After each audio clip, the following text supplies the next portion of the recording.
The clink of forks against plates stopped dead. My stepmother, Denise, set her wine glass down a little too hard, and the sound echoed through the dining room like a gunshot. "Emma," she said, not even looking up from her plate, "starting tomorrow, your room is Tyler's. Either hand it over, or pack your bags and get out of my house." I remember blinking, waiting for anyone to say something. My dad, Robert, just stared at his mashed potatoes like they held the answers to the universe. Tyler, my stepbrother, smirked into his napkin. And me?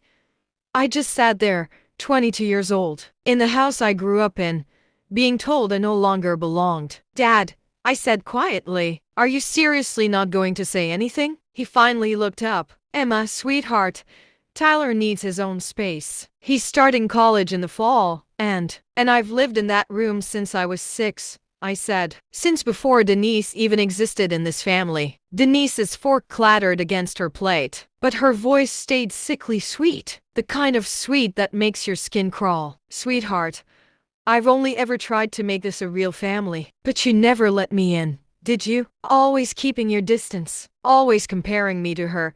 She dabbed at a tear that wasn't really there. "It hurts, you know, after everything I've sacrificed." That was Denise's gift, turning herself into the victim in a room she controlled. I'd watched her do it for 8 years. Guilt wrapped in concern, cruelty dressed up as love. "This is my house too, Emma," she added, voice hardening again. "And frankly, it's time you learn that things don't just stay the same forever. People move on. Maybe you should too." That was the moment I understood, something I probably should have figured out years earlier. I was never going to be family to her. Not really. I was a leftover, a reminder of the woman who came before her. My mom died when I was 11. Breast cancer.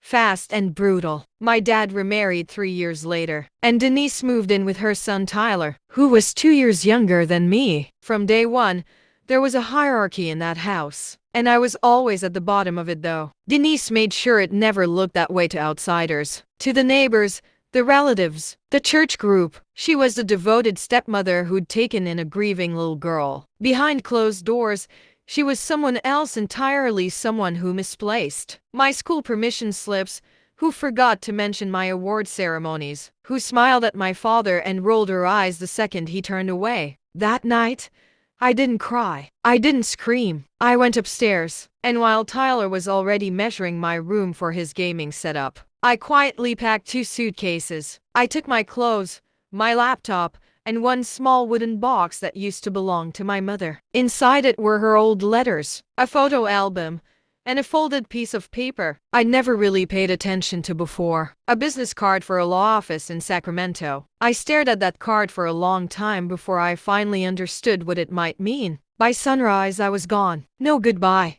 No scene. I checked into a cheap motel off the highway and started making calls.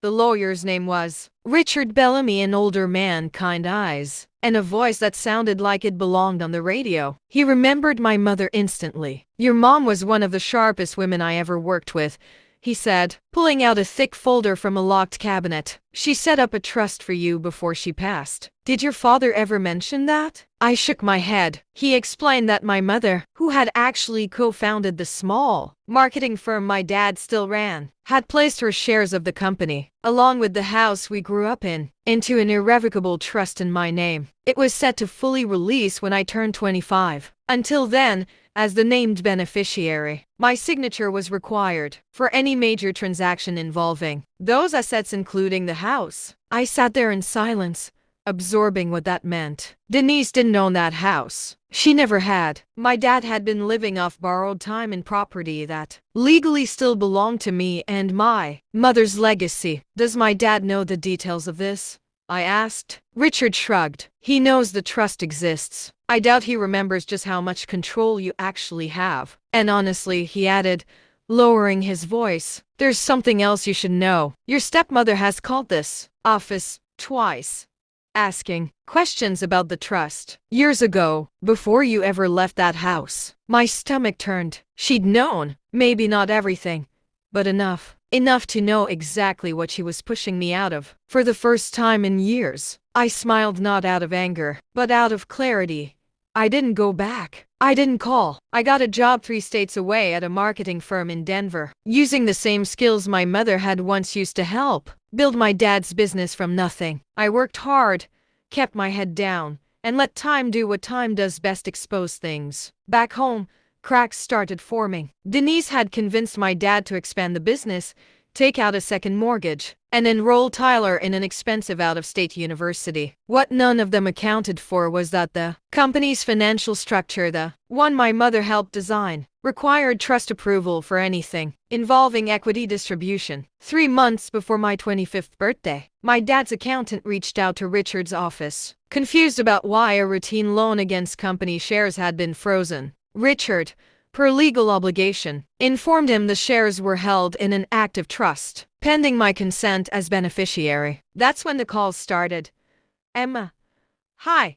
It's Dad. I hadn't heard his voice in almost a year. I know things have been complicated, he said, stumbling over his words in that same way he always did whenever confrontation loomed. But we've hit a snag with the company financing, and it turns out we need your signature on something. Can we talk? I could hear Denise in the background, her voice sharp even through the phone, no longer bothering with the sweetness. Just tell her to come home, Robert. This is ridiculous. She's punishing us over a bedroom. I took a breath. I'll meet you, but not at the house. My place. And bring the paperwork, all of it. There was a pause on the line, just long enough for me to know I'd caught them off guard before they arrived. I called Richard. I want you there, I told him, officially, on record. You think it'll get that formal? He asked. I think Denise doesn't respond to anything unless she's afraid of it. So instead of my apartment, we met in a small conference room at Richard's law office, neutral ground. Recorded minutes, everything documented. Denise hated it the second she walked in. I watched her eyes dart to the certificates on the wall, to Richard sitting at the head of the table like a judge, to the folder already placed in front of my seat. This is unnecessary, she said,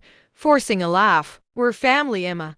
Why does this feel like a deposition? Because for 8 years, I said, everything in that house happened on your terms. In your kitchen where you controlled the room. This time, we do it on mine. Richard cleared his throat and laid out the situation plainly. For the record, the trust, the frozen shares, the fact that without my signature, the refinancing deal would collapse and the company would default within the quarter. Denise's mask slipped for just a second. You'd really let the business fail? Let your own father lose everything he built? He didn't build it alone, I said quietly. My mother built half of it, and you knew that. You called this office years ago asking questions about a trust you had no legal right to ask about. Silence.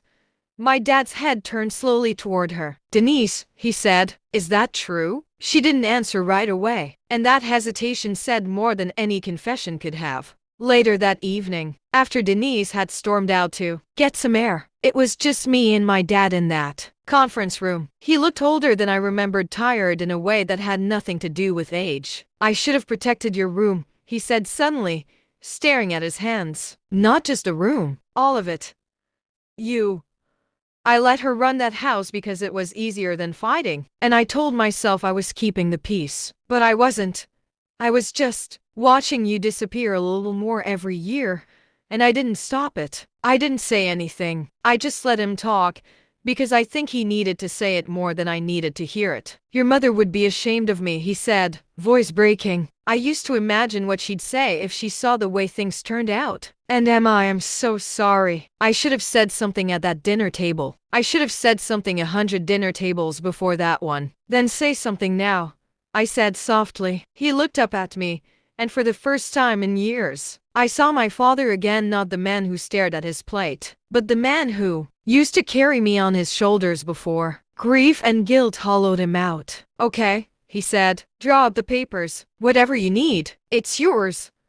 I laid out my terms plainly. The house, my mother's house, would be transferred fully into my name. No strings attached. My original ownership stake in the company, the one my mother had structured for me before she passed, would be formally recognized and documented, not just implied. And Tyler's tuition, if I chose to help with it, would be my decision, made on my terms, out of my own goodwill, not an obligation forced onto me at a dinner table years ago. When Denise came back in and heard the terms, she erupted. After everything I did for you. You told me to pack my bags, I said, cutting her off, my voice steady despite the pounding in my chest. So I did, and it turns out that was the best thing that ever happened to me. She looked to my father for backup, the way she always had, and for the first time, he didn't give it to her. Sign it, Denise, he said quietly. It's over. The transfer went through. The house became mine, legally and completely. But I didn't move back in. Instead, I worked with Richard to set up a scholarship foundation in my mother's name, funded partly by the sale of that same house, aimed at helping young women whose families had fractured the way mine had. Tyler and I, surprisingly,